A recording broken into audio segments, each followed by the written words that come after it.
let's get into the news this week. So over in our Fighters Corner, off the rip, Street Fighter 5. Not an update in the traditional sense that we're kind of used to here. This is more of a leak than anything else, or supposed leak. Take it with a grain of salt. This might not be real, but also people do make mistakes. It happens. So we've got a hot leak. We got over on Twitter. Fubar Duck on Twitter posted this up. Aiko Kano, a talented streamer who is a regular, invited to Capcom TV, casually mentions that Street Fighter 6 will hold an open beta later this month. It was during the times while he was streaming Dead by Daylight. Didn't seem to be aware that wasn't official yet. So we might be getting ourselves a new beta, which makes sense actually. This isn't really too far from the expected kind of route, because with a game coming out in June, they need to test the waters, man. They need to get this network situated. We're gonna talk the Guilty Gear network in a bit, but this is pretty straightforward. Standard operating procedures, really, in my eyes, when it comes to these betas. They've done the closed beta, which was you have to get in on. Now they need to leave it open to the market, because them servers, they're gonna be working overtime come June. In fact, I believe the same thing happened for Guilty Gear. Was they had a beta with all the cast. Yep. So I mean, yeah, if you've already seen for the past 2.5 years, their internet was doing pretty well before the crossplay, and obviously they've had success with the internet. So why not try a beta that's 2 months away from your game? Why not have a lot of people get their stuff ready, get their controllers ready, especially if you're having, I don't know if we talked about it, those hitbox sort of rules shenanigans happening. Maybe get those all situated on your platform of choice, so to speak. It'd be smart of Capcom. It would behoove them to do something about it. Yeah, for sure. So we're looking out just to kind of further push this. For my technical cats, or those that are looking for those deets. They have the actual repository for Steam, because it's something you can actually check the history when they changed the depots and such. Basically, the files for a certain Steam game. It's publicly available. You can check it out, and there have been updates to that beta as of April 4th. Even actually from throughout March as well. But it's been a little bit more sporadic. It'd be 1 week, December until March. That's when we had our other one, to my knowledge, right? Then we have our second beta in March. Wasn't it earlier in March? I gotta double check when that was. But yeah, the fact that it's now gearing up again come April, I mean, sure, yeah, the game's gonna be coming out in June. But the fact that they're moving a couple things, they're switching things around this early, might kind of emphasize that whole leak being a little bit more true. So we're just gonna have to wait to find out and see if we'll get another beta. Now the real question though is, yes, are we getting more characters? Right. I mean, I think we should, so that we can find out what needs to be nerfed yesterday. yeah. Instead of day one, instead of waiting for CEO to go down and realize, wow, this is broken as shit. This needs to go. I don't know. Dawson probably shouldn't have this button that goes into everything you've ever wanted. To your hopes and dreams to first place. It's crouching fierce to first place. That's what it's called. It's a really good. I like that combo. I like yoga win. That's what it's called. Yeah. So we'll see if this is gonna be any real. We're hoping. I mean, I'm hoping it is. We were all kind of talking about it for a while. A lot of the people, we just want to play the game. But an open beta specifically makes a lot of sense for Street Fighter. It's new entry into the series, right? Coming in on, well, not next gen. Yes, it's gonna be on PlayStation 5 and all, but it's gonna run on PlayStation 4. PC, it's going to be much more apparent. They need to open it up to make sure there's no issues coming out the gate. Heaven forbid it happens to how it was in Street Fighter 5. I don't know if you guys remember those beta days. The beta days were rough. So imagine if that kind of took over and went on for actual release. It would not be good times. They need this game to sell as much as they did for Resident Evil 4, which did millions and millions within the first couple days. However, if it was based off of Mercenaries, Capcom Fighters is funded, y'all, for sure. Capcom Fighters funded. Let's go. Real. Nothing's gonna bounce. No check's gonna bounce. Yeah, I'm loving Resident Evil. It's amazing. It's just Capcom, don't drop this ball. Yeah. So we'll just have to wait and see what's going on. But Street Fighter 6 open beta, I'm down for it. Let's see if we get any kind of announcements coming up real soon.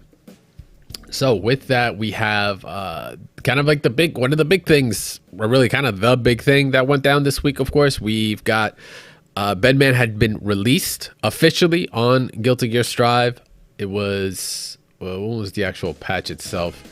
Patch was like 3 days ago. I was not day one. I was not day one Bedman. If y'all haven't noticed already, I was not day one Bedman.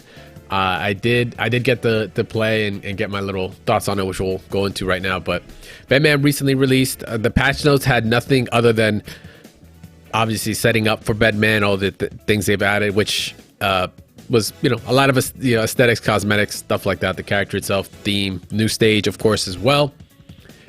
But with that, there were some tweaks to the characters. There was a list of character patches. Nothing in terms of obviously battle adjustments. They were just focusing on quality of life issues here and there potentially. There was like a kind of I didn't realize I had the damn thing up in my notes. The only thing that I saw that was like slightly odd to me, which I'm still trying to figure out what it means, because I took it to training room and I'm not really sure as to what it was. But the patch itself talked about a kind of, not a nerf, but like a tweaking to RCing with Sin. So yeah, this is version 1.26. Like I said, there's like tweaks here where can now be overwritten with faultless defense during inputs or during super flashes. It's just for different characters and all. Quality of life stuff. Happy Chaos got some sort of fire. Not always makes contact with the opponent when they are taking damage or in block stun. Oh, okay. I kind of hadn't really noticed that. Must be something rare. But like I said, the Sin Kisuke part, Hawk Baker or Baker, whatever it's called. The startup of Hawk Baker follow-up can no longer be Roman canceled. It remains possible to follow up with Gazelle Step as well as Roman Cancel when the opponent is taking damage or blocking. Hawkbacher is his DP, if you didn't know that was what it's actually called. It's his DP, Invo, really good get off me tool for meterless, and you can follow it up, right? You can cancel it afterwards with the swing or with the dash. So the startup of the follow-up can no longer be Roman canceled. I'm not sure as to what instance, because I was testing it in training, but I was still able to cancel.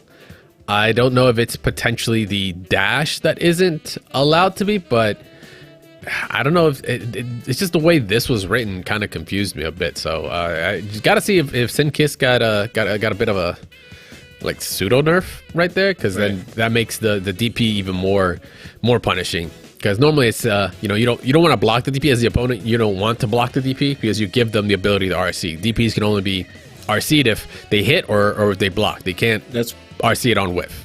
And that's pretty huge. I mean, it's like you have to hold it afterwards or even just eat a grab.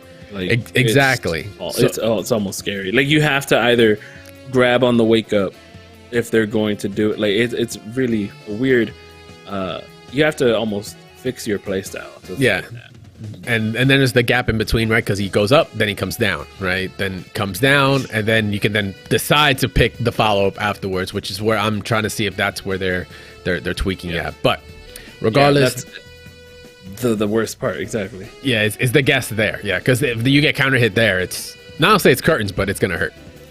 So with that, like I said, we got Bedman officially released, and it's a great time. The Twitter techverse is going bananas. Everyone's tweeting, tagging. I don't know if you've seen, but Dustloop has the official actual like frames. Twitter tags and it has the frames, but also has the Twitter tags that people post on Twitter with, right? So if you're not in the know-how, if you're in looking for tech for a character in Guilty Gear, it's usually GGST underscore and an abbreviation of the character. I believe for Bedman is just supposed to be GGST underscore BE or BED.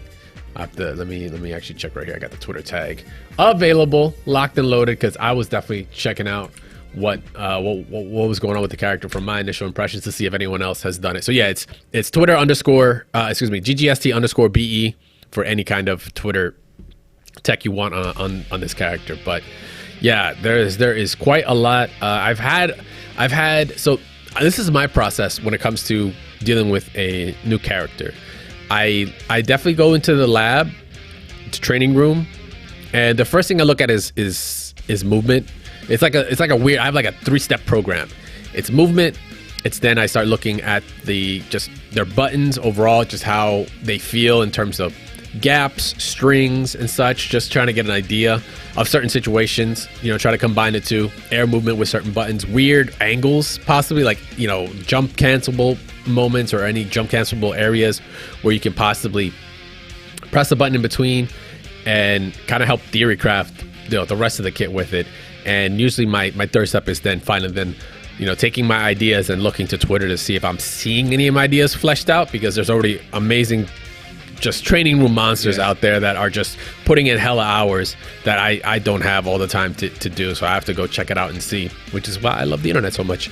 So yeah, the character itself, Bedman, I think has a lot of utility. It is not, they're not going to be easy to pick up, I'll tell you right now, to at least to get to the super advanced level. I mean, maybe in the beginning it's going to seem simple enough, right? You got your projectile, you've got your specials, you got your version of Beyblade, right? You've got your bomb, your overhead, and then you got the pseudo regular stuff for 2K 2D.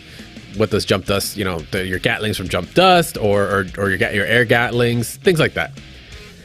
But the kit is what you really got to look at when it comes to how they design the character. So the follow-ups are the biggest thing, in my opinion. The follow-ups are the biggest piece to the kit, because you can do a projectile and then you have to wait on the actual follow-up.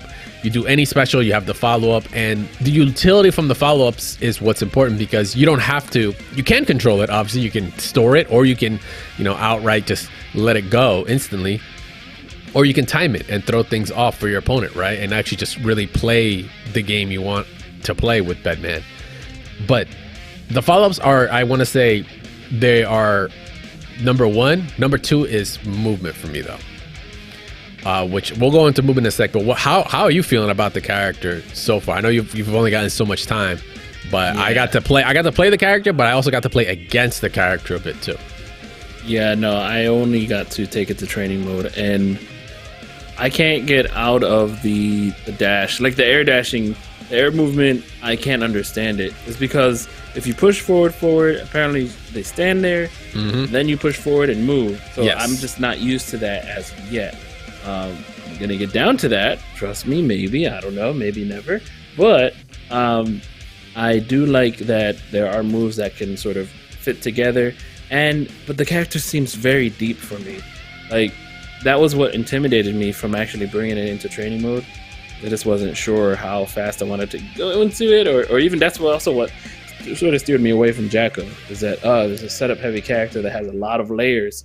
The learning curve. I don't know if I want to actually put my time into it, but go ahead. So the way the levels usually go, like, you got your beginner stuff, you got the intermediate, and your advanced. Usually the biggest gap to move is from that intermediate to advanced, because like right there in the center is like this it's like this little pocket that I like to call an ad break, because that's what we're about to get into real quick, is an ad break. We'll be right back after this, guys. Don't go anywhere.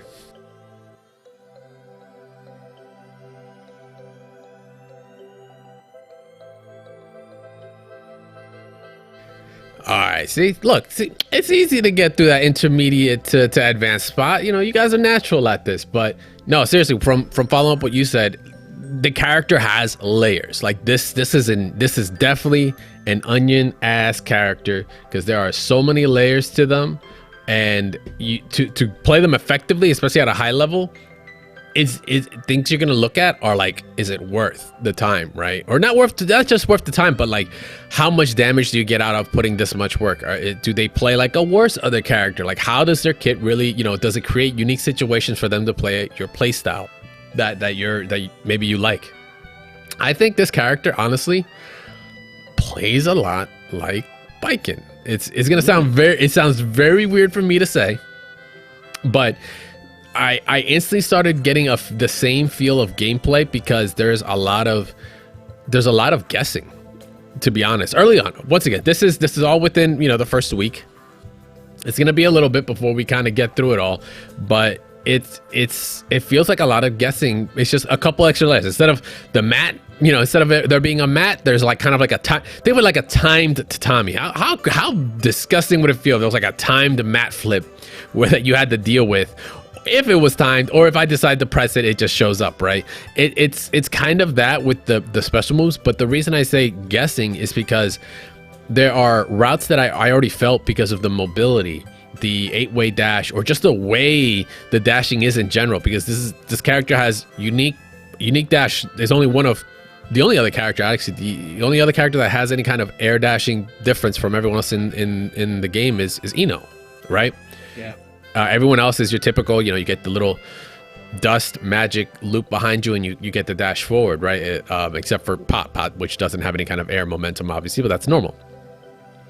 Ino's is different, and Bedman's is different. Bedman just is like a different way of doing the same thing, but there's just a lot more utility because of the way, for one, it's 8-way, and two, there's things like, dust. You can dash into a series of air buttons to then to air dust, and then you can actually still like air dash out of it, which is kind of crazy. So you almost get like two. I don't know if it's intentional, to be honest, but it kind of works for what I've seen early on in the tech. But I started dashing instantly. I started triangle dashing with the character. It was easier to do I can see it being way easier to do with you have the dash macro, because having to actually forward in a button, I don't know any Bedman player that's actually going to be using it that way. That's like, if you do, then you're going to have crazy stick control. But for me, the dash button is just imperative for this character, and I just started getting a feel for the actual motion. And like I said, kind of going back to my original point, so why it feels a bit like biking is because the way I'm seeing RC being used, like outside of very simple returns you're trying to get off of hits, counter hits are insane, right? You get counter hit, I mean, that's in this game in general, right? You get counter hit in this game, you just literally explode. But the other piece is using 50 tension to then get a instant overhead, high-low guess, fuzzy guard like setup is kind of second nature to this character from what I've seen. It's kind of like the most common thing I've seen so far in the Twitterverse talk. So like that's basically what biking does, is just makes you guess, like high-low grab. Maybe there's frame traps, there's close slash to close slash again. There's a couple of natural kind of frame traps, like one or two small ones I've seen. There's a lot of burst safe stuff. It's just the way like your character bounces around. You've seen a lot of the combos from Bedman. Like your character is constantly just kind of getting juggled like in front of you. Like it's not so much of you're just getting a long string of combos in. It's just like the juggling between the moves or the buttons, like just keeping you high is kind of like, it's pretty normal. So it kind of like when you burst, you tend to burst up. So like it leaves certain situations that you just, the burst never touches Bedman. So you're kind of like naturally safe, which is kind of gross. The iPhone put out I don't know if you saw his recent one, where you can DP, or you can sort of do a jump D onto someone and then able to jump out of, I guess, it, or maybe jump out of it as soon as you get on the ground. Yeah, it counts as a ground mode. Yeah, I saw that, and then I saw that early on. Then I tested. I was like, oh yeah, you can air dash into then something into air dust, and then you can then still air dash out. So you kind of have two instances of air mobility. It's weird. That's why I said I don't know if that's intentional. But once again, it's within the week. It's the first week of the game, but the character is looking strong. I haven't checked. Actually, I haven't checked the good old the Bible that is Dust Loop to see if what the differences are in terms of health and all. But I'm assuming Bedman's like tanky. Some people were using them at our local, but it was more for like a troll. It was like two players that play each other all the time used it in like winners finals. Gotcha. Yeah. What's it say? What's it say? Pick if you like what? Pick if you like complex, tricky pressure, variety of high lows, and frame traps that are easy to chain together. Projectiles and disjoints that can threaten at different areas. Yeah, there are actually some really good buttons. I looked very, very early on that just there are some hitboxes like even 5K, like there's like the good substantial, not substantial, but like at least half of the actual hitbox area of it. It's not low, like there's no area to actually hit down here, but it's almost, it's pretty far. It's outside of an actual hurt box. There's a just disjointed one somewhat, like far slash is a go-to. Like the front of it is, there's no hurt box for it, so you can't clash. 5HS, which 5H, which is the overhead, I believe. No, sorry, that's just standard 5H. Pretty good. You know, it's a little slow, right? The start of 13 frames, but still pretty good. Then some of the command normals are also pretty solid. 2HS is such a troll move. But there's like the character, the 6P, by the way, is also like really awesome to look at. Like look at that joint. Like yeah, it's the head for sure, but the way the animation is kind of wild. It doesn't actually start coming in until the head goes like halfway through the body. But yeah, you have to really start it very early. Yeah, for sure. JK, like this button is so stupid with the dashing. JS is also really good, like for air. So there's like I said, there's like this mid-rangey game you're gonna play, very similar to biking. Could play close up, but once you start kind of locking in those tools on you, like you know, you do a projectile. Like I can definitely play a projectile, you know, war, a fireball war there. I think Zato might be winning that though, because he can reflect. I think it's almost everything to my knowledge. I don't know about the head, but can definitely reflect the other projectiles. Yeah, but scary. yeah, it's scary. It's gonna be scary for Bedman.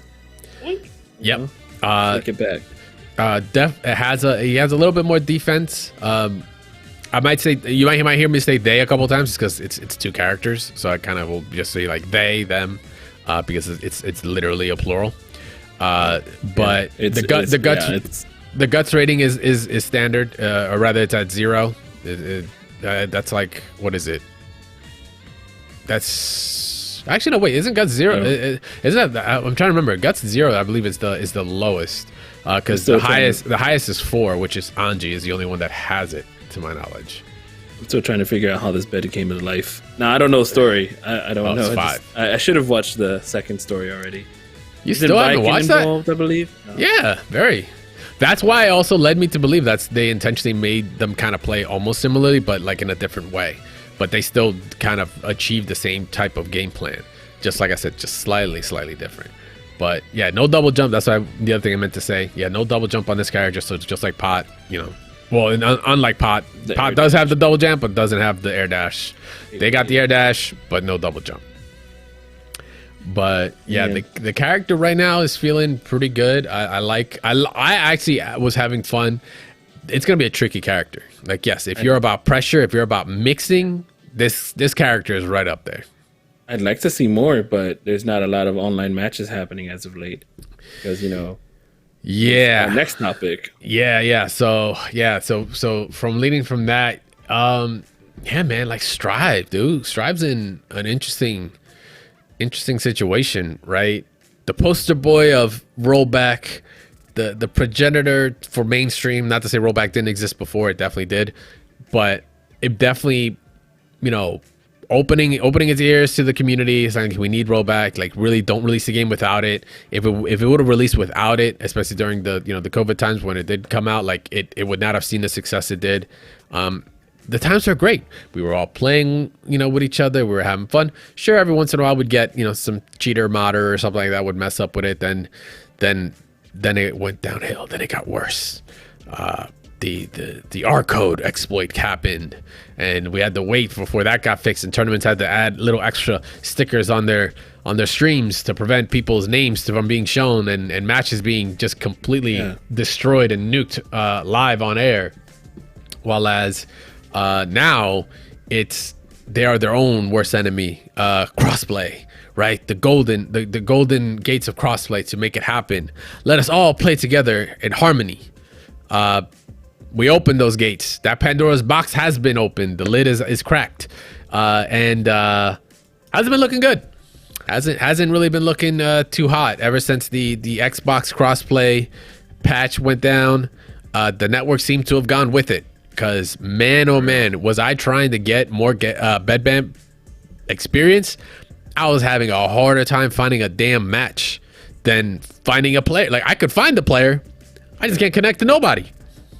Yep, it made me actually sit down and play somebody. I played Hanma Blood, aka Kyle, back on Friday. Since there was no TNS tournament because they were over at DreamHack. We just played a match. I was like, should we play through Parsec or should we play? But no, we played in game and we met at a park. Oh no, we met in a room instead, not at a park. So it wasn't in a real park, like outside. Yes. Oh, nice. Yeah. West You Coast, think they're plotting this? They're like, yeah, we're gonna get you guys to go out to offline event now. We're gonna kill the networking, just so you have to go to someone's house to play. I hope not. Yeah, me neither. Yeah. So yeah, there was an update patch, or rather an update like network issue that was posted officially on the 5th of April. That was last week, obviously. All the affected clients, PlayStation 5, Xbox One, Series X, Steam, Windows, they're aware. They know about the issue. They're trying to fix it. They're working on it. They understand. We know that they know that we know there are these issues. It's unfortunate that's happened because of the crossplay.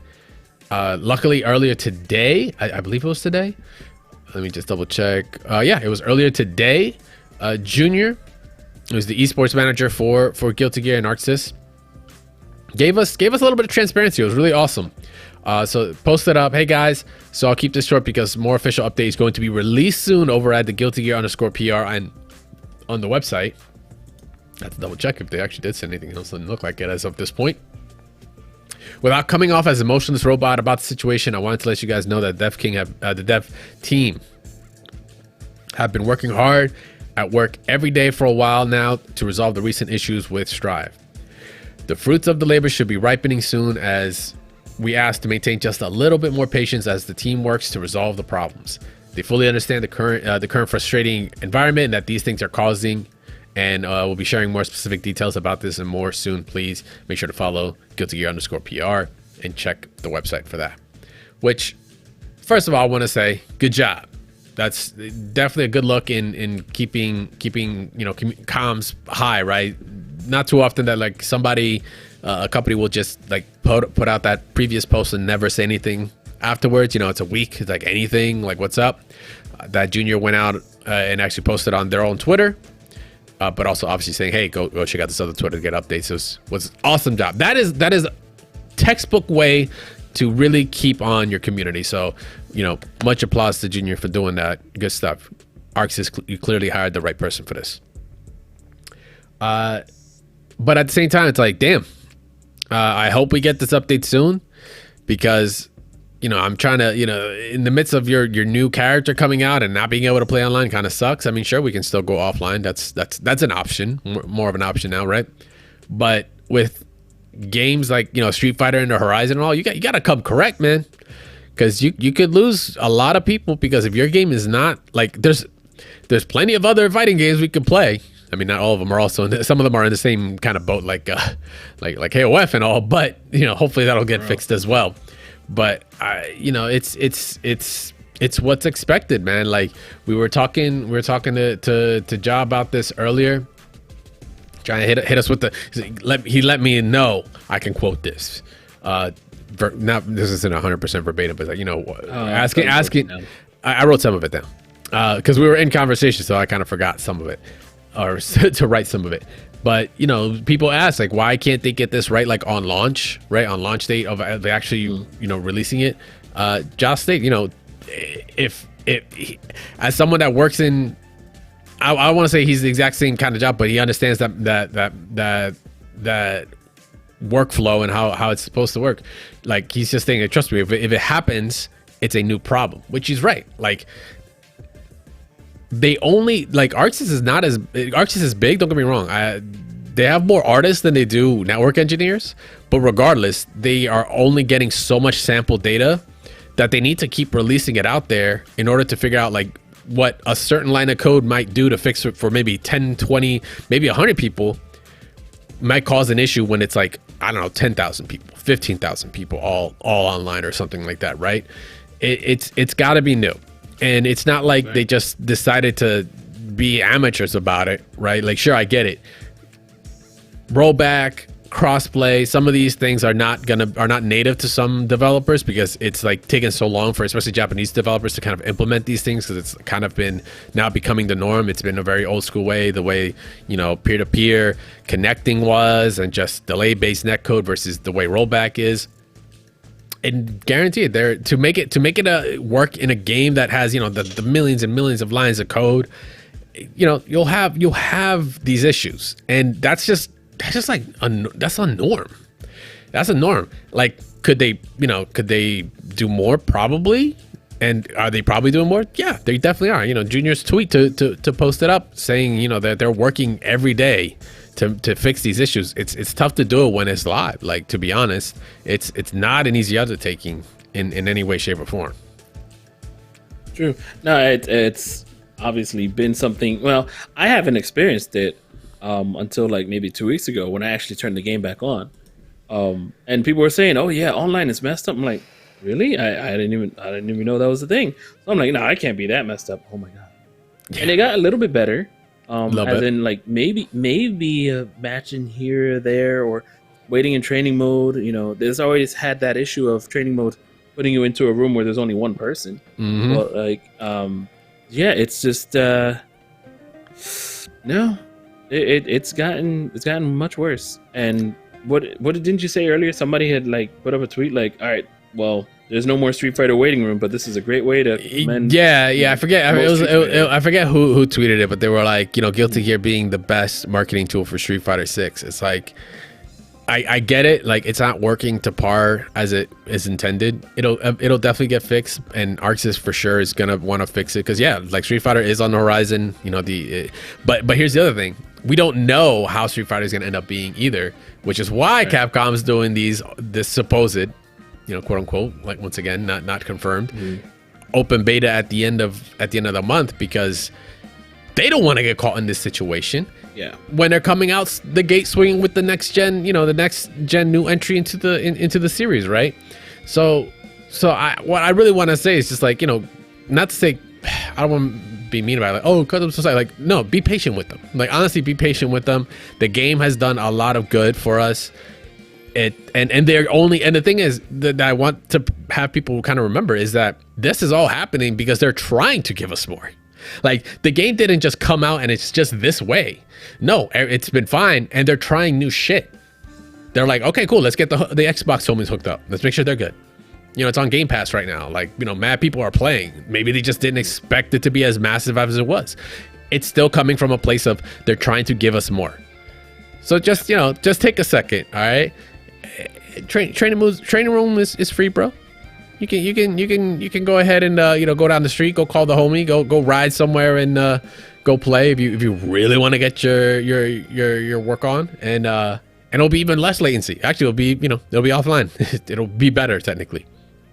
But I think, you know, if they continue on, if we get an update soon, it'll be a good look. I'm sure they want to get this resolved as soon as possible, because, you know, the game's just, you know, people are just playing, they're having fun, the tournaments are still happening, still get great numbers, right? I believe since crossplay, I think TNS has done even more numbers since, right? I think they're now, right, they've almost doubled or something like that. But just now, Bunch over for Casa Bunch said, you know what, since Guilty Gear ST is a dumpster fire, let's support games that work. Guilty Gear Xrd Rev 2 and Guilty Gear Accent Core Plus are tournaments this Thursday at Casa Bunch.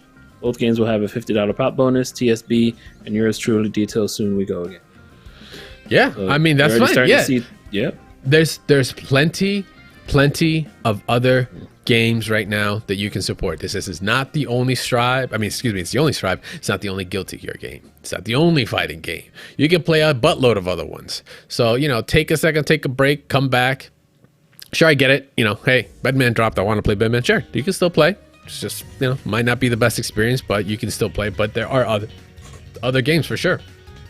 Shout outs to Bunch for just, you know, supporting all the other games as well. Gotta have some love for the nonsense that is Rev. Oh, excuse me, Rev 2 was good, but then the nonsense of Plus R, that's just oof.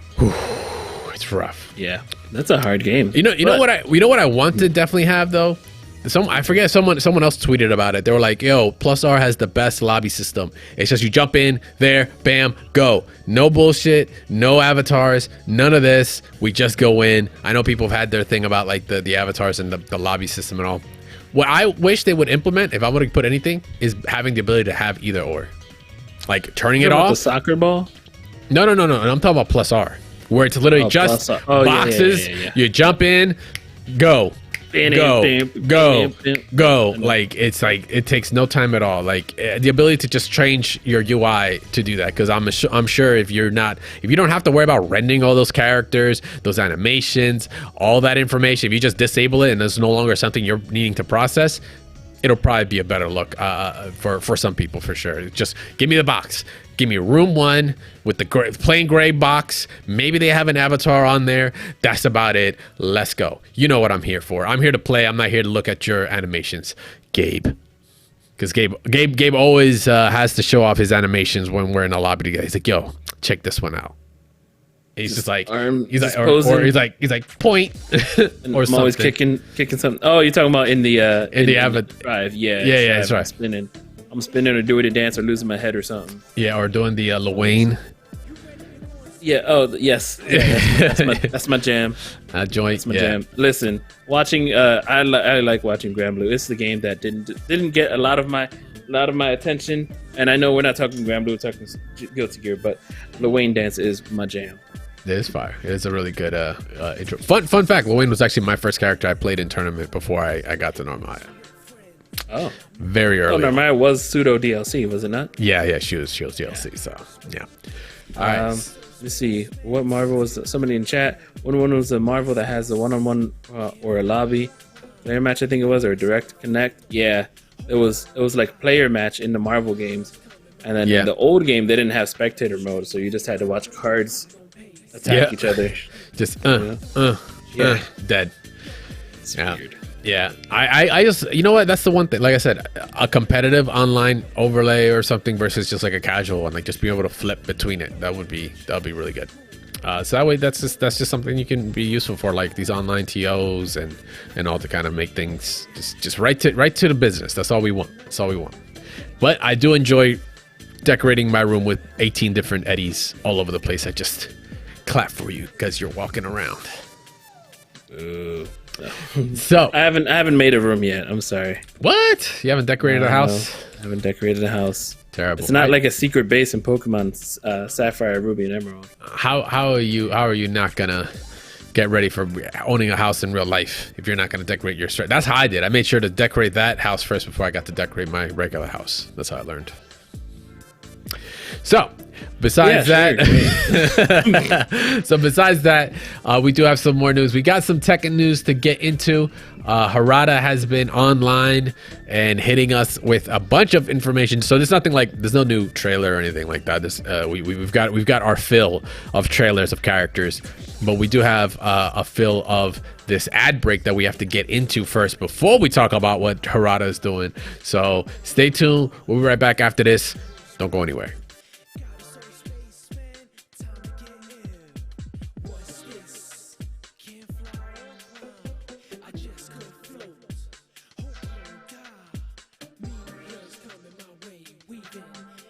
All right, and we are back. So, like we said before we went into that break, Tekken got a little bit of, like I said, kind of like some pseudo info, no trailers, nothing. We're still going to be doing a kind of Tekken-based episode because we did want to talk about the system mechanics more, but we do want to bring in some of our Tekken homies to do that. That's probably going to end up being a segment we're going to do a kind of like a pre-show on, a pre-recorded show on. But in the meantime, though, there's just been a couple things just going around with Harada and just, you know, taking to Twitter to talk about it. It's been really interesting over the past couple of days. So Harada's been asked, or, you know, pretty transparent with everyone online when it comes to questions, tends to reach out. He'll tweet back, or he'll quote tweet you and answer you and such. And there's just been a bunch of different things kind of thrown in. Yeah. One of the things that kind of came out was about character launch, like the character launch roster. Someone asked, how many characters should we expect for Tekken 8 at launch? And Harada then actually posts saying, I think it's more than Capcom sound, as in Street Fighter Of course, character modeling, rigging, and custom design are all new assets, so it's a lot of hard work. That's why we try to increase the number of launches. With Tekken 7, I believe it was 35 Jeez. on launch. And Tekken's got like some very unique characters. That's the move pool is huge. The move pools, the animations, the assets, then all the assets you put on top of the assets, right? The hats, the everything. It's a lot. Like, it's a lot to do.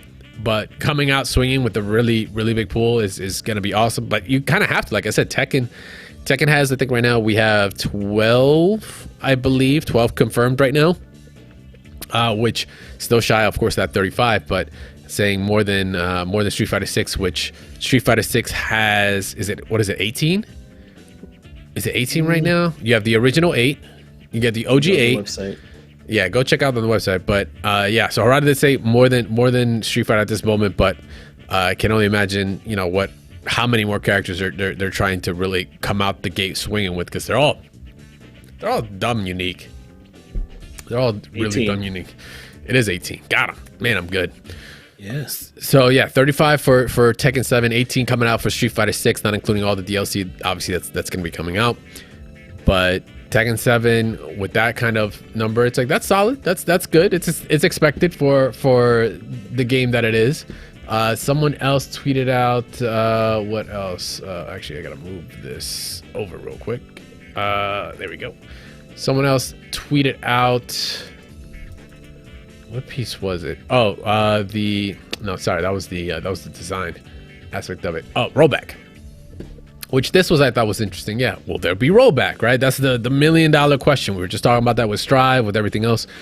He just took to Twitter nonchalantly, like, already installed it and already has what you want. The reason why we don't make big announcements like crossplay is because even if we make big announcements, people like you will always say things like, "What? That's normal in this day and age." So shut up and sit the hell down.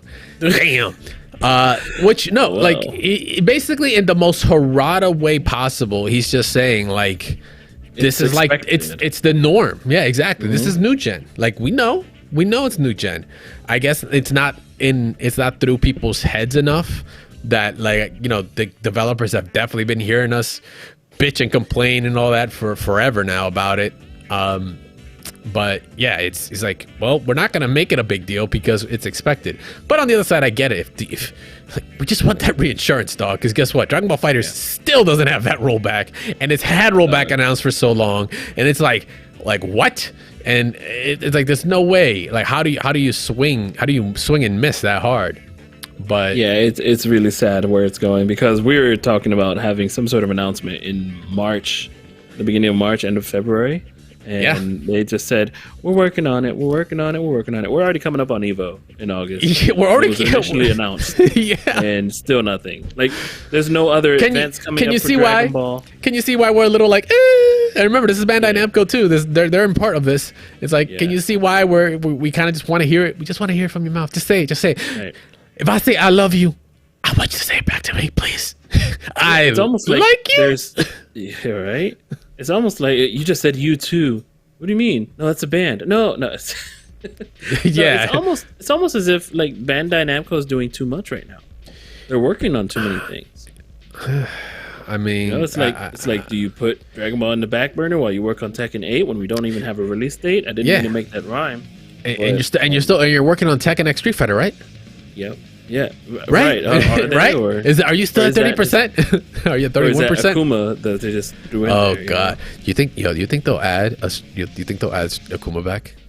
I think the Akuma was across the Tekken Cross Street Fighter. You think that was it? That's all we're getting? Yeah. Like, listen, this is the 30%. It was one character. Right. Damn. The game, and just the reception of Street Fighter Cross Tekken. Yeah. I mean, Street Fighter Cross Tekken, we obviously know, came out at a wrong time for the game itself. I mean, Street Fighter 4 was just not dead yet. Nope. It was not.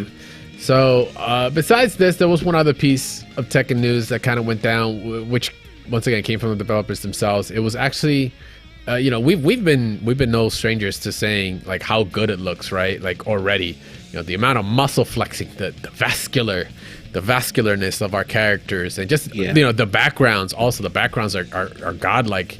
It all looks great. But funny enough, producers aren't very, very happy with the state right now.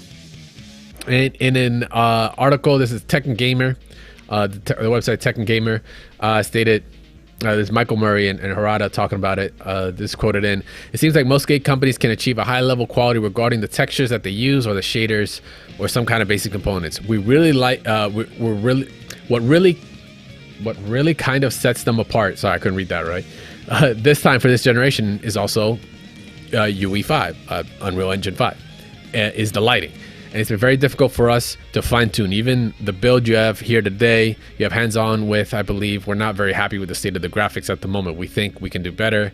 And one of the things that have been difficult is the lighting. This is what really changes among developers in different games. That is very true. Like there's, we've seen instances of like how impactful that is. What was it? It was KOF 14. Before they kind of patched it right to that new version that like looked good, right? The shadows looked good, like things weren't as washed out. I remember modders were taking models from the KOF 14 and how they were rendered in that and took them, say, into like Street Fighter 5. Like I remember seeing Angel in Street Fighter 5, like, and how they lit up that game. Same model, nothing's been changed, the textures were not touched, and she looked fucking amazing. Yep. I was like, how does this game look like a PS2 game now? But if I took your assets and put them in this, it's because, yeah, the lighting will be big. So it's really interesting to see that they're being very big sticklers about it. I thought the game already looked really good. I mean, maybe the Asuka face kind of threw me off a little bit, just only slightly. I felt like there wasn't there's not as much contrast in like the girls' faces as to the guys. I don't know if you've noticed that. Someone else did an article on it where they were like the girls in the latest build. Yeah, they took like Xiaoyu, they took Asuka, they took Jun, they took everybody like Nina, and they showed what their faces were versus like the guys and like how they have so much more contrast while they're like very flat. Could it be a little less cartoony or a little less anime faced? You know what I mean? I don't. Yeah, because I mean, when I look at Asuka and Xiaoyu in the past and other games, I did look at them in these games and I was like, man, they're looking a little aged. a little bit. And Jun just doesn't age. I mean, maybe because she's. I mean, clearly, she her moves hurt herself and then they heal herself. She can be the fountain of youth for all we know. So I kind of agree. The game doesn't. It looks visually like yes, next gen, sure, but it doesn't look as like it's the first trailer that came out. The first trailer was beyond what we're seeing, in my opinion. Like the one with the waterfall and the rain and all that. That was. I remember. That was different, something different. But yeah, it's definitely ongoing. But it's really cool to see that they're looking to just continuously push it. Because Tekken still looks great. Like Tekken still looks great. Like now, Tekken 7 still looks great now. But I mean, I'm just trying to see where the bar is that they're trying to set for Tekken 8. If they're trying to like go, like what game that has some good lighting is MK11. MK11 has some sensational lighting to it. Like it is so good. But you know, seeing that that's like kind of like their biggest pet peeve. Like yeah, getting the proper lighting will definitely change the look of things. Hopefully for the better if you're tweaking it right. But I can see them having, but it's UE5, so it's like the tools that you have available to you is freaking crazy. I don't know if you've been any kind of game developing or ever seen the back ends to it, but UE5 is wild. But even Injustice 2 was like good, as you're saying, like the lighting. I just constantly think of like all the different stages and just the color aspect. I look at where we've come from, thinking that Injustice 1 looked good, and then Injustice 2 is God, like, no. Injustice 2 is like, damn. No. As much as I love Injustice 1 and the combos, like I would play that game in a heartbeat all over again. Yeah, but in terms of presentation, 2, oh my goodness, different. Oh man. But yes, I'm serious. It still has that. Okay, it's Tekken. Now what? You'll feel to it. Yeah, so with that, that really is going to wrap up like any kind of updates in terms. I know there was a couple other things when it came to Tekken events, but like I said, we're doing a Tekken centric kind of episode real soon.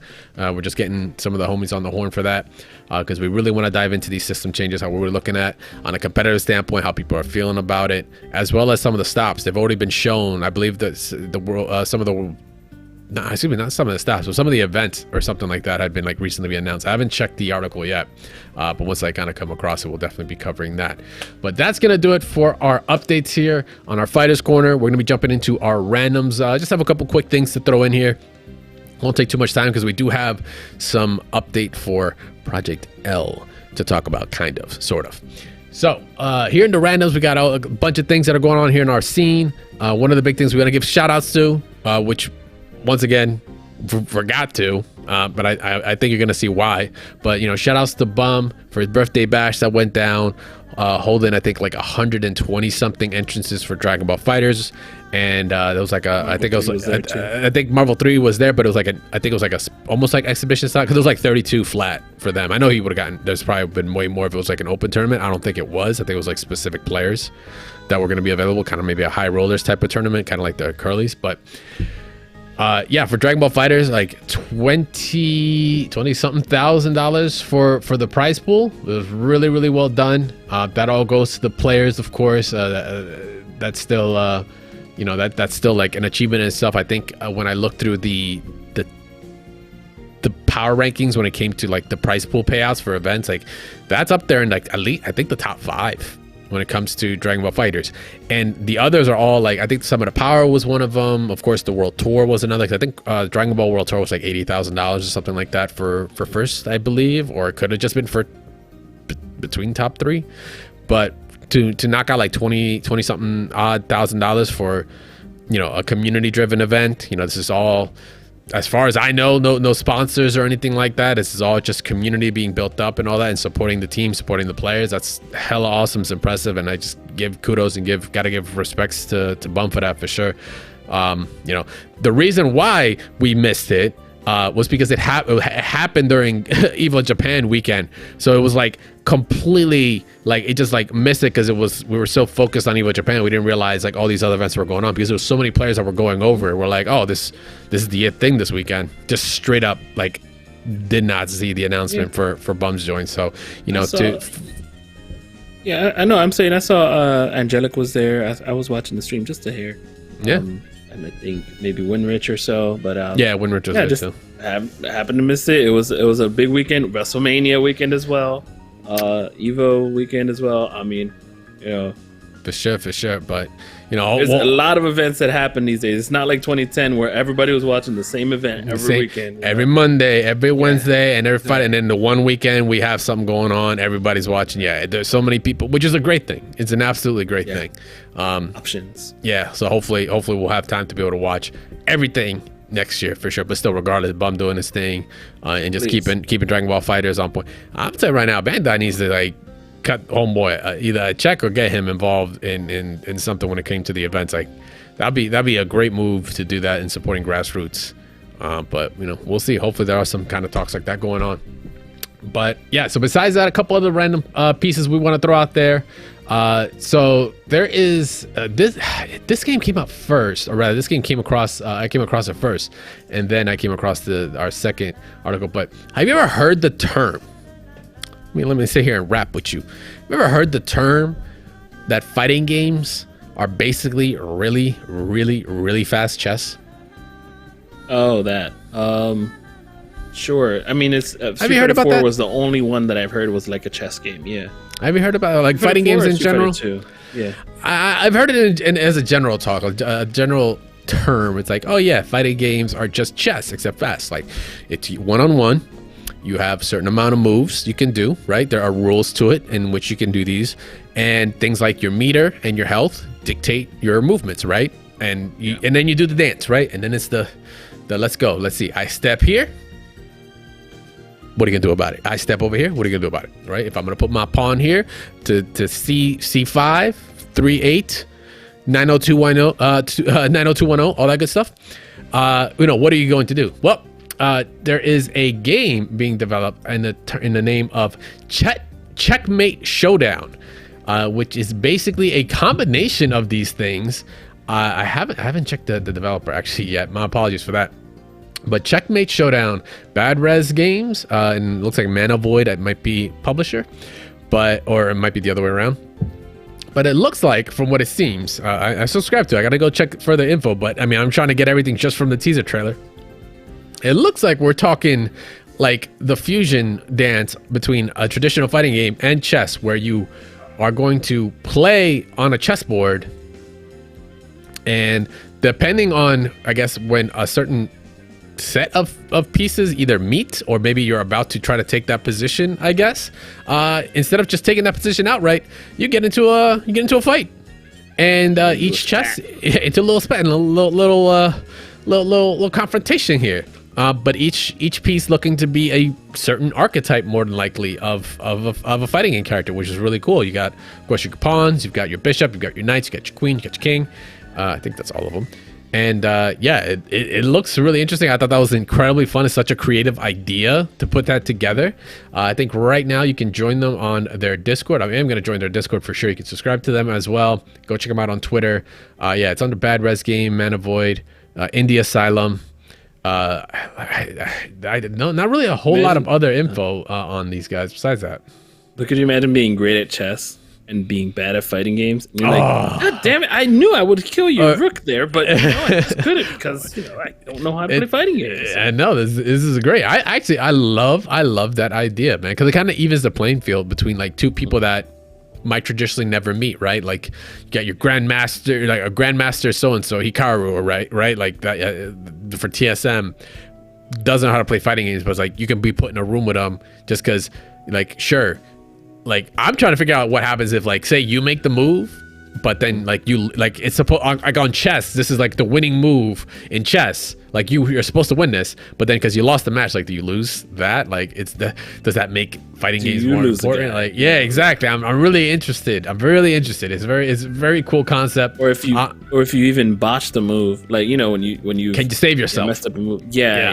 You didn't see that rook come out of nowhere. You're like, oh, maybe I can save myself if I mash, right? Like, who knows? That's the idea to be played with, but you don't want to have a game that has too many fights going on, because then it would just be a lame out match. Oh my goodness, yeah. That's gonna be fun. Yeah, go check them out. Like I said, that's Checkmate Showdown. Checkmate as an M8 on Twitter. Yeah. Go subscribe to them. Go see. They're I believe, I don't know if they're part of this one. It's just like I kind of went into like a little indie game kind of run afterwards, which is going to be our next piece, the Indie Fighting Game Fest, April 13th to the 17th. I saw this on an article from supercombo.gg, and they're I think it's actually their event, from what I understand, and they're doing 4 days of streaming from the 13th to the 16th. All kinds of tournaments are going on. They're going to be doing a lot of live streams, a lot of announcements. There's some awesome games there to check out, including, of course, Duelist of Eden. We've covered this game before in the past. It's kind of like your Mega Man Battle Network type game. So it's like very unique in terms of, you know, the mechanics, but there are, like I said, it's a 1v1. It's really cool, very fighting game aesthetics to it. The mind games are there, but there's a bunch of games that are being shown off from my cats out there that know what Mega Knockdown is. You know what it is. It's going to be showing off. There's a bunch of things here, of course, to check it out. Buck Up and Drive. If I believe it's this is insane. I've actually watched this guy develop this game, like, on Twitter, as he would show updates, and you can actually go versus between each other and you fight other cars, and there's moves, there's super meter, there's all kinds of stuff to it. It's all out of love for fighting games in some way, shape, or form.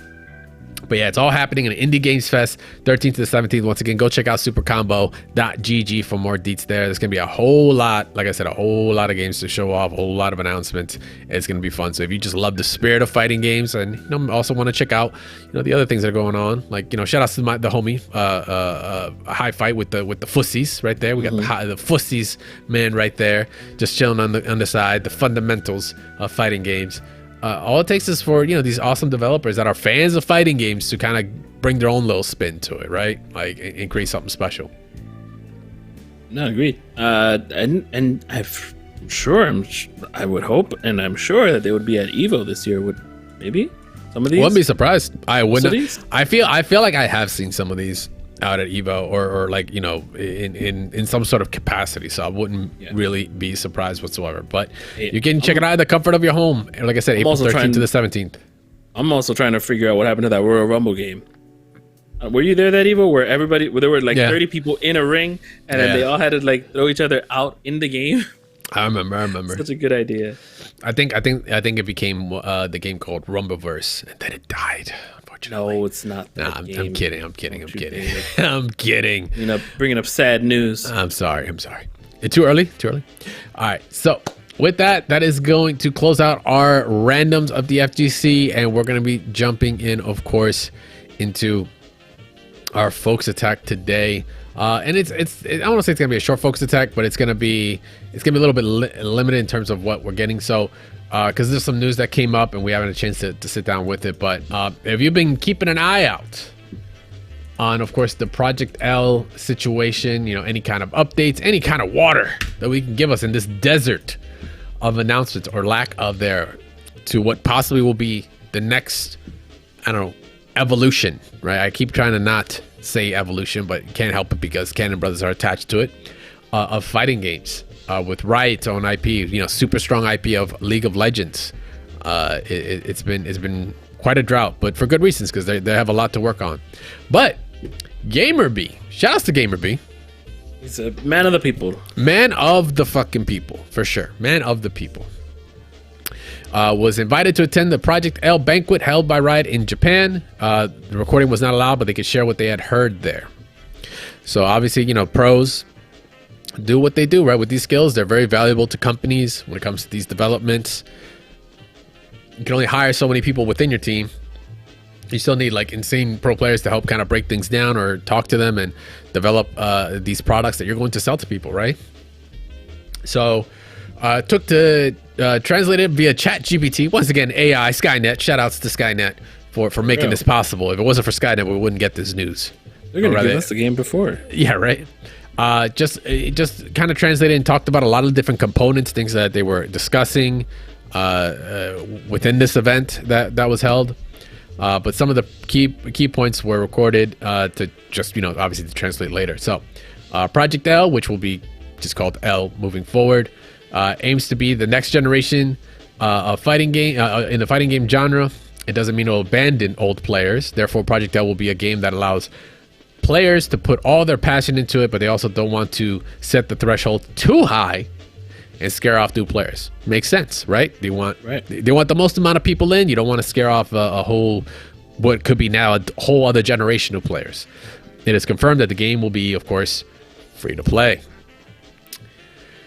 The game is still far from the closed beta stage, let alone release. They want to create a 2v2 game with speed, distinct visuals, powerful attacks, easy to understand defense and counter system, blah, blah, blah, blah, blah. A good game. All you had to say was it's a good game. Yeah, we all know. We've seen some of the gameplay.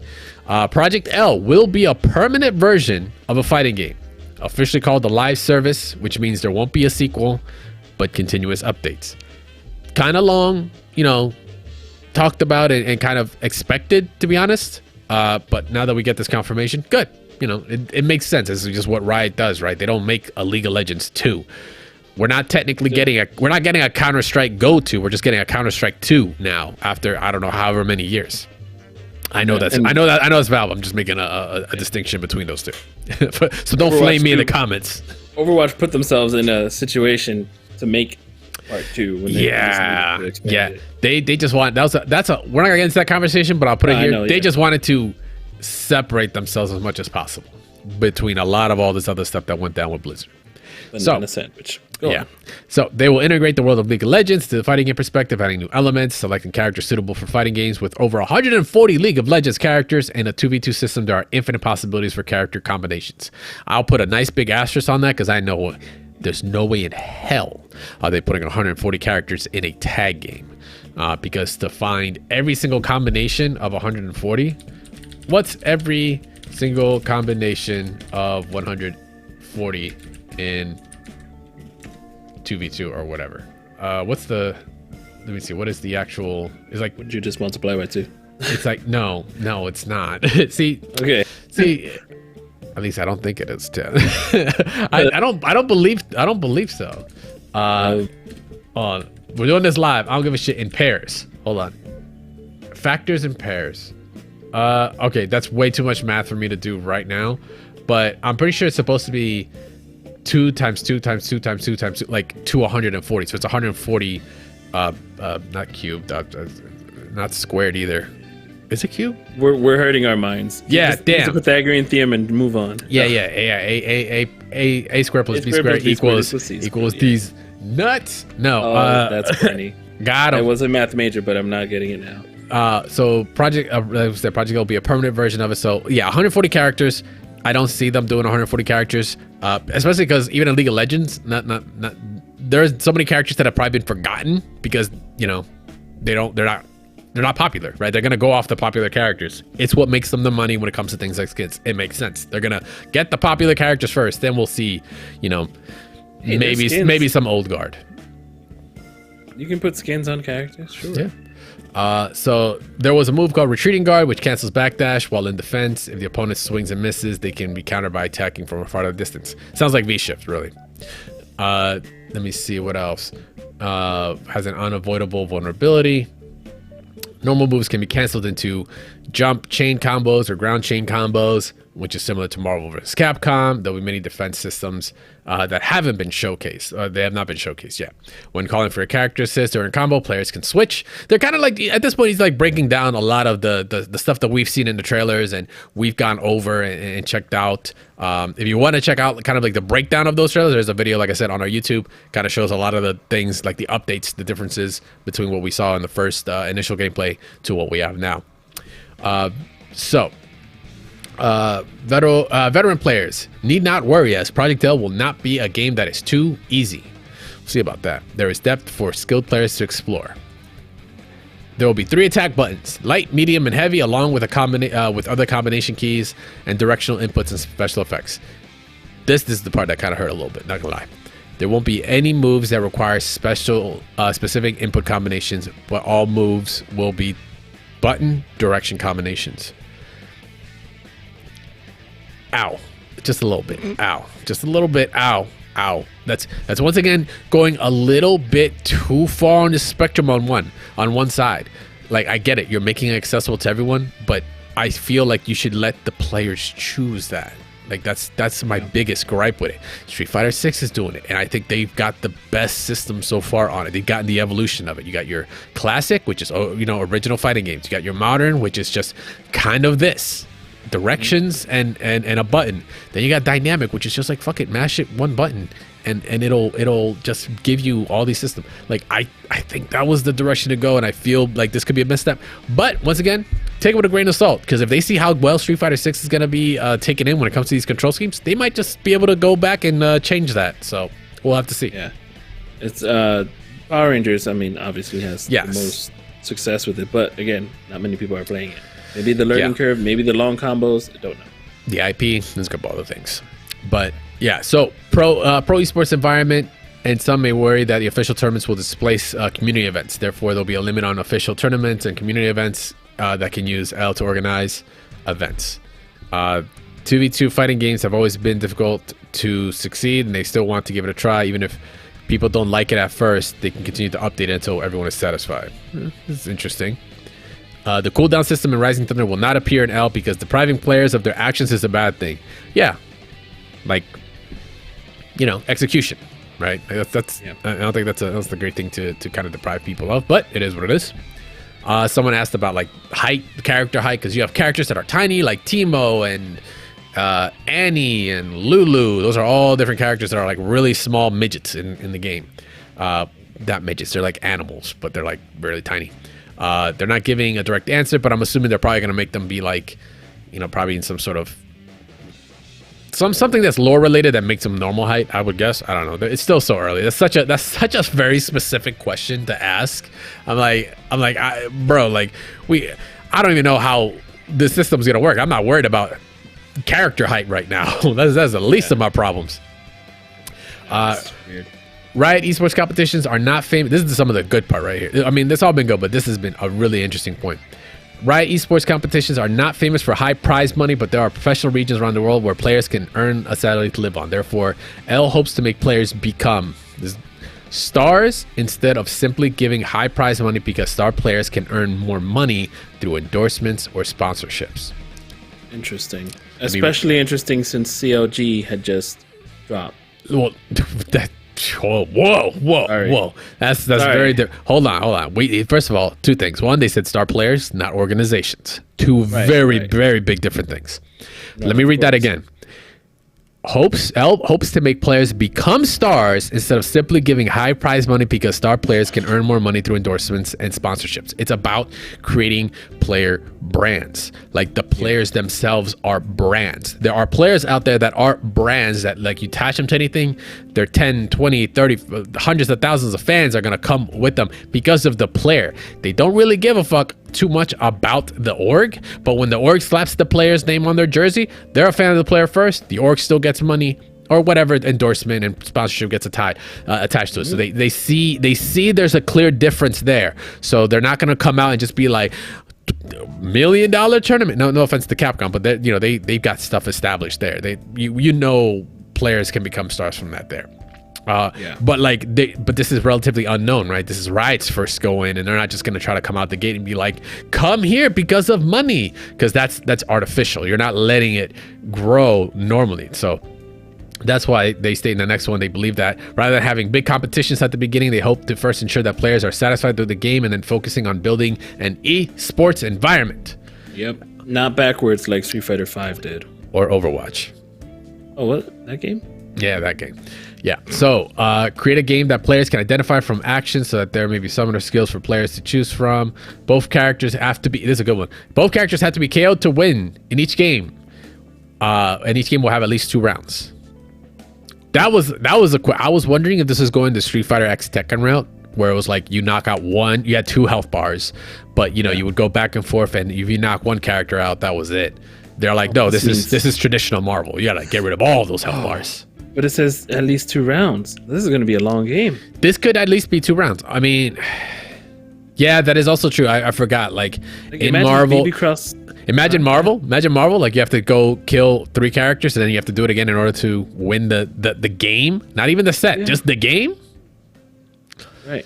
Or cross tag battle, where it was like, I mean, the games will go by fast, but to be 2 out of 3, that'll mean that the game has to turn into 2 out of 3 in a tournament.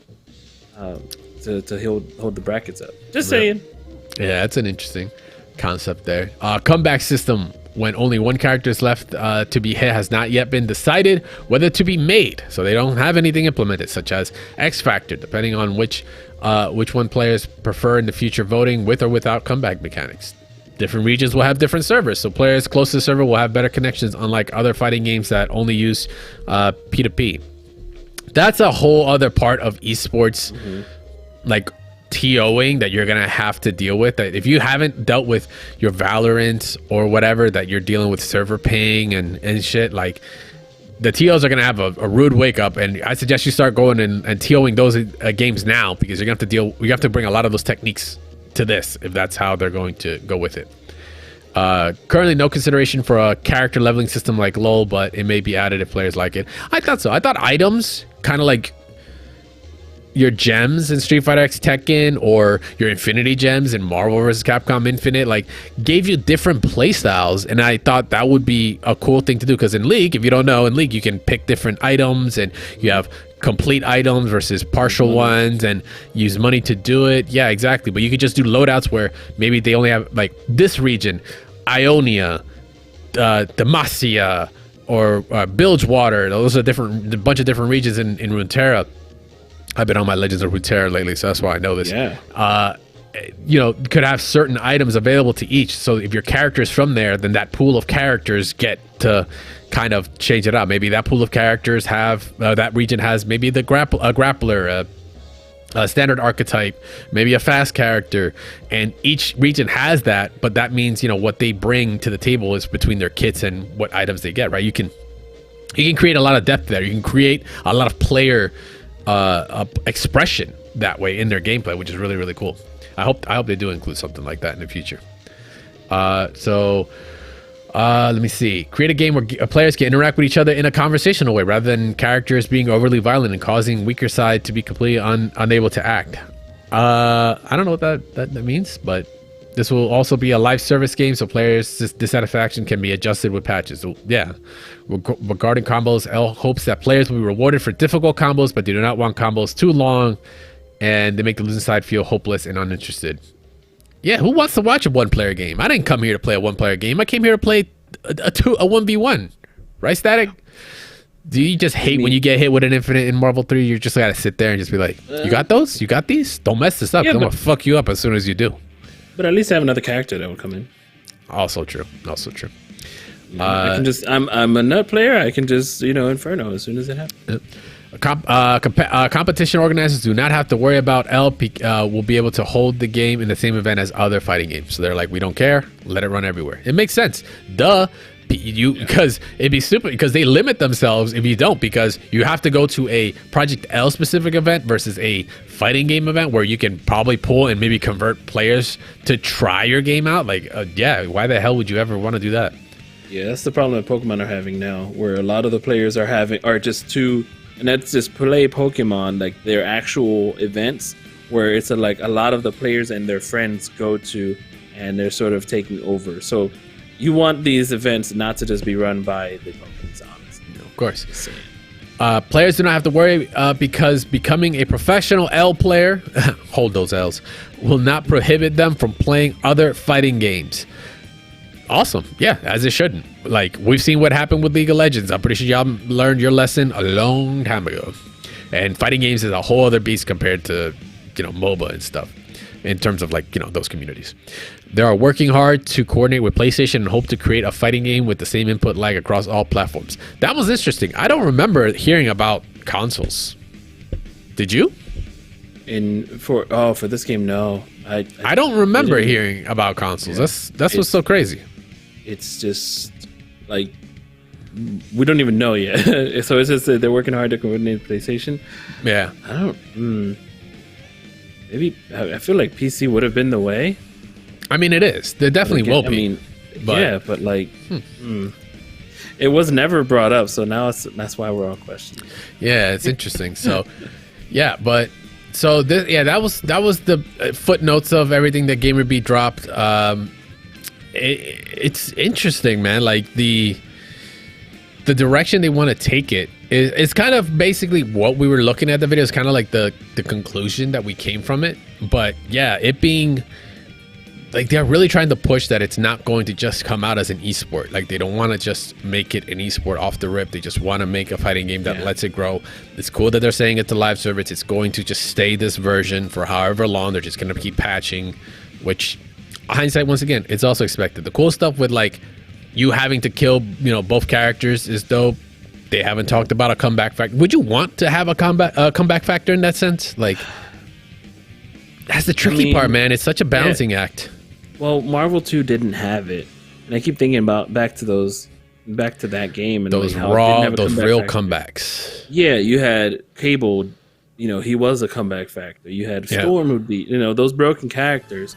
But then again, it's like I think I wouldn't want a comeback mechanic. Right. But I mean, you have supers that already were. Like you look at Street Fighter 4, those ultras were a comeback mechanic in and of themselves. But like, was there really a comeback mechanic or not? Or did you outplay the other player? There weren't many defensive options in that game either. So like, it's really tough, and especially if there's characters that have like armor or big characters like whoever the hammer dude that's like Vasaraga. I'm sorry, Darius. Yeah, thank you. Appreciate that. I don't know. Maybe I was just thinking about that earlier. Do I want to see a game without? Maybe this is the time to not do it, not put a comeback mechanic, because then you'd have to rebalance the game all over. Yeah, it's a whole other can of worms to open up. But I mean, it's a 2v2. Yeah, it's like if you don't do it, then you can put it into the next iteration, like the next build. Like, hey, we want to throw this out there, and then X Factor later, or comeback mechanic later. Yeah, I like that. I like the idea. Because then you can really get the community involved and be like, we did like it before. Is it better? Did that solve that issue? Or we think it's going to solve this issue. And then if they don't like it, then fuck it. Take it away. You don't have to worry about reselling another. As long as those skins sell, we don't give a fuck is what they're trying to say. Right. I think the other biggest problem with the comeback mechanic is you're going to run into Battle of the Grid. You just have dinosaurs coming out of nowhere and just squishing the whole scene. It's like, what happened to my health? Like, Yep. I got tapped and he got a sword. All right, GG's next round. Let's go. Virgil, go. Yeah, right. But yeah, so this is a really enlightening. I like the direction, but a lot of it is still unknown. It is very, very early on.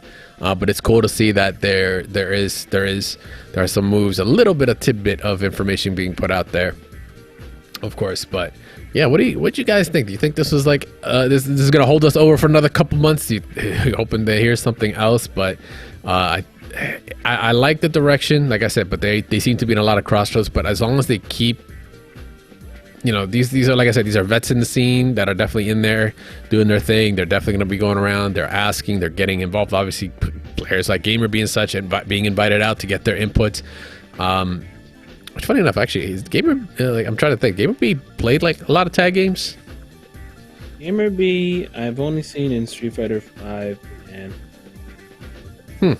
Interesting. Anything else, but I mean. That doesn't disqualify him or anything. I don't want to say doesn't disqualify him. I don't want to make it sound that way, but I'm just like, has he played any tag teams? Because I just forget. But regardless, it is some great information to see out there. But what do you guys think about it? You think the killing both characters needs to be the way to go? Do you want items in? I would love to see items in personally myself. But yeah, go check out the video where we did the breakdown on the latest build. It's over on our YouTube at Double Tap FGC. projectl still definitely in the works out there. Project Underground. Hopefully we'll hear some more information on that. But yeah, so we're gonna be closing out our show here with that, you guys. Before we do, we're gonna hit these project ads real fast, and we'll be right back right after this.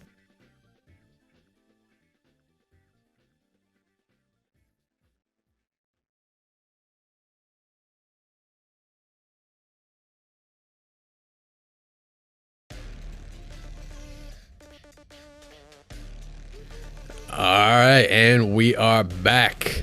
Ooh, just had to take a sip there, man. There's a lot of talking going on today.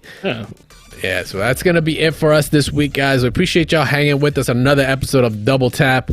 Had plenty to go down there, man. We had some Street Fighter news, of course. Bedman out. Let us hear your impressions on them.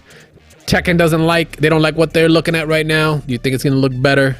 And of course, we got some project there. And of course, the fighting game Indie Fest going on April 13th. Go check that out. It's been a good week this week. Make sure to follow us, guys, at Double Tap FGC, of course, on Twitter, on YouTube, all that stuff.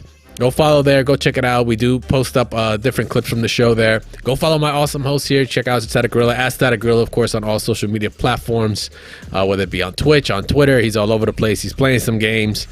Yep. I'll tweet out the events. Attorneys. Yeah, all that good stuff. I'll tweet out the events I'll be attending this week as well. There you go. Go fight him in the wild. Go play him. Oh, no. Play some sets. Put some money down. Oh, no, please don't lose to me. It's crazy. Yeah. You can follow me, of course, at CrashTagVS on Twitter as well. Come say what's up. Go tag us, whether it's either one of us or, of course, Double Tap FGC. On articles, things you guys want to check us out with, some news, something we might miss. Come let us know, of course. You guys can, of course, listen to the show on any podcast platform of choice, literally any of them. But you can go check out all of them at mashthosebuttons.com. Go follow the Mash Network on Twitter. Go check out updates when the show goes live. And we have new episodes going out there too.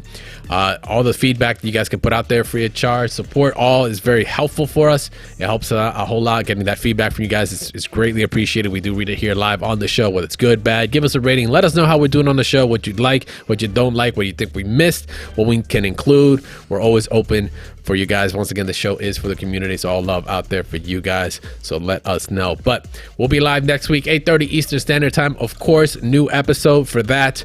Come check us out live there. Or once again, the new episode that comes out on Tuesday. But until then, we'll see you guys next week. Later.